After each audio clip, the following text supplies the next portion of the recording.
यहाँ चाहिँ यो चेन्ज ओभर है, यो 3 फेज चेन्ज ओभर हो। हाम्रो चाहिँ अहिले चाहिँ हामीले यो तार चाहिँ जेनेरेटरबाट आयो। जेनेरेटर हामीले neutral R Y B colour 3टा वायर यो फेजको, यो चाहिँ न्युट्रल है। यो न्युट्रल भयो, यो फेज भयो, एउटा फेज, दुईटा फेज, तीनटा फेज चाहिँ हाम्रो जेनेरेटरबाट आएको छ।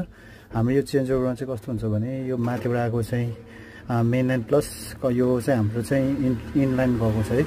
अब यो जुन कमन गरेर यो पुसपारमा कमन गरेर तार छ नि, यो प्लेट जस्तो, यसमा चाहिँ हामीले चाहिँ यो मेन लाइन भनेको यो चाहिँ उसको है। यो चाहिँ हाम्रो भित्र कम्पनी अथवा फ्याक्ट्री हामी चाहिँ भित्र चाहिँ सप्लाई यसबाट दिन्छौँ। अनि हाम्रो चाहिँ यो जुन यो पत्ती नभएको साइड कि यो साइडबाट अथवा माथि साइडबाट जुन साइड दिए पनि एउटा साइडबाट चाहिँ यदि हाम्रो तलबाट जेनेरेटर यो साइड गरेर त्यसरी 4 साइडबाट चाहिँ हाम्रो चाहिँ तलबाट चाहिँ जेनेरेटर छ नि, सेम त्यहीको अपोजिट साइडबाट चाहिँ हामीले चाहिँ मेन लाइन दिन्छौँ है। यदि हामीले मेन लाइन तलबाट दिन्छौँ भने जेनेरेटर चाहिँ माथिबाट दिन्छौँ है त।